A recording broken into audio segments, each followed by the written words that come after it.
Hello students, નિરંજન સ્કૂલની DLS સિસ્ટમમાં આપ સૌનું સ્વાગત છે.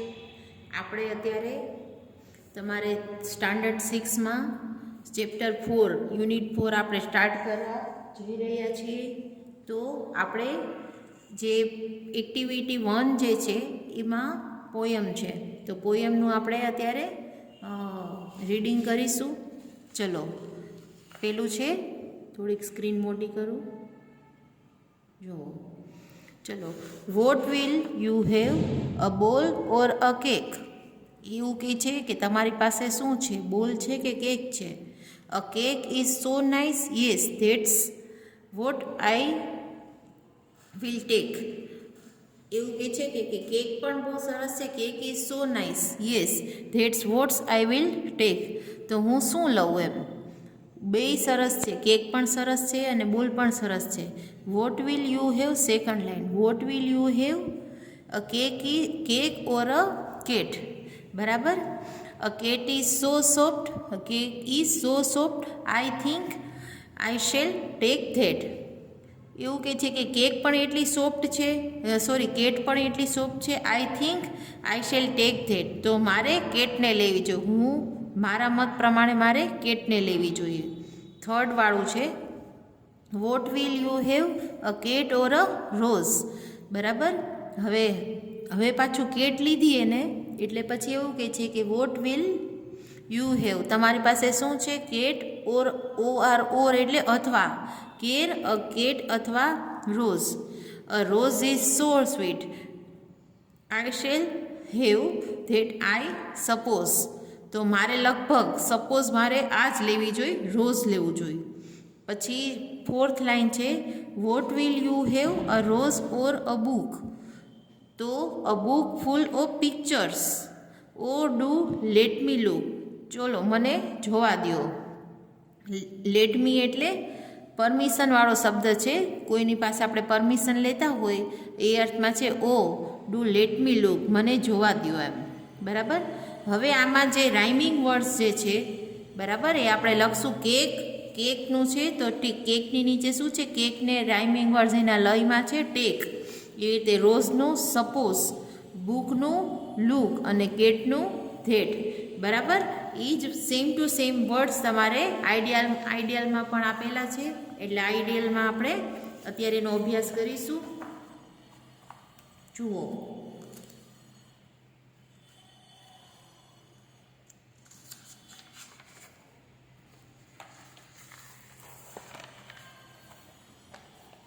ચલો, અહીંયા છે તમારે ક્વેશ્ચન ફર્સ્ટ જે છે એક્ટિવિટી 1માં, what will you have, a ball or a cake? બરાબર. એની જે I think, I take that, ત્યાં સુધી તમારે લખવાનું છે સારા અક્ષરે. બરાબર. અને પછી સેકન્ડ ક્વેશ્ચનમાં, find out the rhyming words from the poem. તો કેકનું શું આવશે, ટેક, અને બુકનું લુક. બરાબર. આ છે એલ છે તમારો. પછી રોઝનું વર્ડ છે સપોઝ, કારણ કે પાછળ એસઈ છે, આમાં પણ એસઈ છે, એટલે રાઇમિંગ વર્ડ રોઝ સપોઝ. હવે ફોર્થ વન ઇઝ કેટનું શું આવશે, ધેટ. બરાબર. કેટનું ધેટ, એટલે આને રાઇમિંગ વર્ડ્સ કહેવાય. Cake take, book look, rose suppose, cat that, એ રાઇમિંગ વર્ડ્સ એટલે પોયમના સરખા પ્રાસવાળા શબ્દો. બરાબર. એક સરખો પ્રાસ આવે.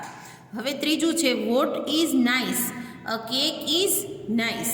બરાબર. વોટ ઇઝ નાઇસ, તો cake is nice. What is soft, a cat is soft. What is sweet, a rose is sweet. બરાબર. સ્વીટ કોણ છે, તો કે ગુલાબનું ફૂલ, અને સોફ્ટ કોણ છે, કેટ એટલે બિલાડી. What is full of pictures, તો જેમાં બહુ બધા ચિત્ર છે એ શું છે, તો બુકમાં બહુ બધા ચિત્ર છે. Is full of pictures. બરાબર. હવે આપણે આગળ જોઈએ.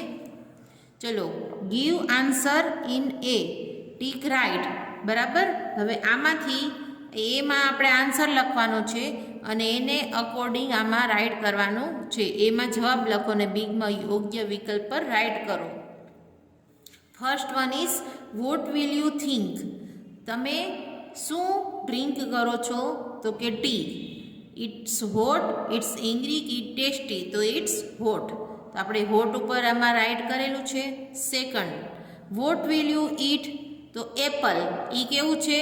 એ સ્વીટ એન્ડ સોર, એટલે ખાટું અને મીઠું છે. સોર એટલે મીઠું અને સ્વીટ એટલે સોર એટલે ખાટું અને સ્વીટ એટલે મીઠું.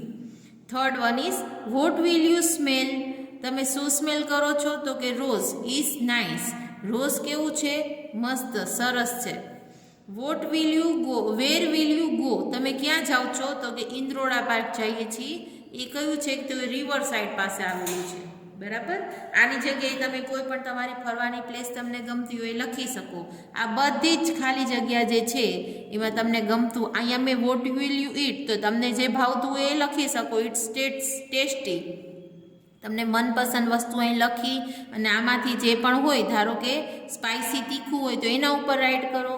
બરાબર. એવી રીતે જ. હવે પાંચમો જોઈએ, when will you sleep? Sleep એટલે તમે ઊંઘો છો. ઊંઘો છો ક્યારે? બરાબર. When will you sleep? તો 9 PM. બરાબર. PM એટલે રાત્રે. તો કે લેટ નાઇટ, આફ્ટરનૂન કે early morning? In the afternoon, late at night કે એવરી એટ નાઇટ? તો અર્લી એટ નાઇટ આમાં આવશે. બરાબર. રાતના વહેલા સૂઈ જઈએ છીએ. અર્લી એટલે વહેલું અને રાતના વહેલું સૂઈ જવું. બરાબર. લેટ નાઇટ એટલે આફ્ટર 12 o'clock કહીએ એને લેટ નાઇટ કહેવાય. 6, વોટ વિલ યુ વિયર? તો તમે શું પહેર્યું છે? તો ઇટ્સ પિંક, તો ટી-શર્ટ. બરાબર. It's look nice on me? તો એ મારા ઉપર સરસ લાગે છે. બરાબર. આપણે આના પર રાઇટ કર્યું છે. હવે આમાં જે અમુક ફ્લાવર્સ ને એવું બધું આપ્યું છે એમાંથી આપણે એને જોવાનું છે કે એ કેવું લાગે છે. જુઓ, આ શું છે? મેંગો. શું છે? મેંગો. અહીંયા શું ક્વેશ્ચન છે? મેં તમને શું પૂછ્યું કે આ શું છે? તો એનું ને એનું ટ્રાન્સલેશન ઇંગ્લિશમાં ક્વેશ્ચન તરીકે આપ્યું છે. શું એટલે વોટ, આ એટલે ધીસ અને છે એટલે ઇઝ. What is this? તો મેં પછી આન્સર આપ્યો કે આ મેંગો છે. તો ધીસ એટલે આ, ઇઝ એટલે છે અને આ મેંગો છે. સમજા? આ મેંગો છે. It is sweet. બીટર છે કે સ્વીટ? બીટર એટલે કડવું ને સ્વીટ એટલે મીઠું. તો એ કેવું છે? મીઠી છે. બરાબર.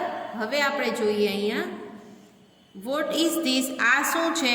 તો ધીસ ઇઝ અ રોઝ. ગુલાબનું ફૂલ છે. It is red. બરાબર. તો રેડ ઉપર આપણે રાઇટ કરીશું.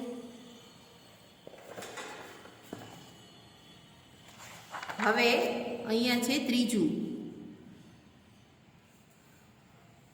ચલો, આ જે શું છે? તો કે આ પોટની અંદર હની છે. હની એટલે મધ. HONEY. હની એટલે મધ.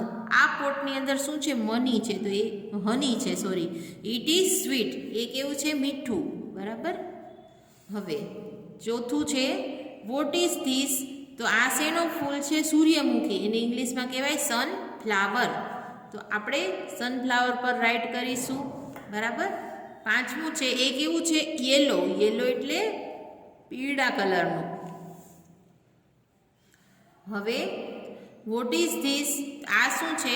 આ મૂન છે. શું છે? મૂન એટલે ચંદ્ર અને એ કેવો છે? રાઉન્ડ છે. તો આના પર પણ રાઇટ કરીશું. બરાબર. હવે છઠ્ઠું જે છે એ આપણે સમજીએ. જીગર હેડ 500 રૂપીસ. જીગરની પાસે 500 રૂપિયા છે.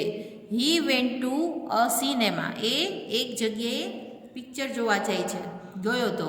હી વોચ ભાગ મિલ્ખા ભાગ. એને કયું પિક્ચર જોયું? ભાગ મિલ્ખા ભાગ. અને એને 100 રૂપીસ પે કર્યા ફોર ધ ટિકિટ. ટિકિટના એને 100 રૂપિયા પે કર્યા. તો હવે જુઓ,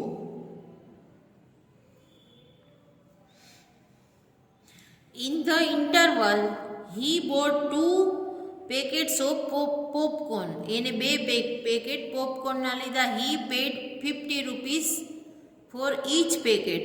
બરાબર. 50 રૂપિયા એક પેકેટના આપ્યા એટલે 2 પેકેટના કેટલા થાય? 100 રૂપિયા. બરાબર. How many rupees will Jigar have now?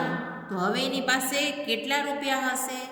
તો 500 રૂપિયાની નોટ એની પાસે હતી એમાંથી એને 100 રૂપિયાની ટિકિટ લીધી ને 100 રૂપિયાનો નાસ્તો કર્યો, તો 500માંથી 200 જાય તો કેટલા વધે? 300 રૂપીસ. હવે 7મો, a clock strikes once at 1 o'clock.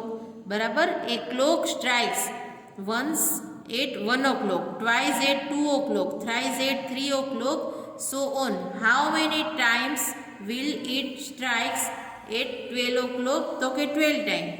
હવે કોક પહેલાં તો અત્યારના તો બધી ઓલી ઘડિયાળ આવી ગઈ છે. સ્ટ્રાઇક્સ એટલે ડંકો વાગે છે. ક્યારે? તો કે વન્સ એટ 1 વાગે 1, 2 વાગે 2 ડંકા, 3 o'clock and so on. Thrice એટલે 3 વખત, ટ્વાઇસ એટલે 2 વખત ને વન્સ એટલે 1 વખત. તો thrice at 3 o'clock, thrice at 3 o'clock. આને શું કહેવાય? THRICE, thrice. થ્રાઇસ એટલે 3 વખત, 3 વાગ્યે 3 ડંકા વાગે છે. તો હાઉ મેની એટલે કેટલા, કેટલી વખત, કેટલા. બરાબર, ટાઈમ્સ કેટલા સમય. વિલ ઇટ સ્ટ્રાઇક 12 વાગે કેટલા ડંકા વાગશે? તો કે 12 ટાઈમ્સ, 12 વખત ડંકા વાગશે. બરાબર. On multiplying any number with 0, answer will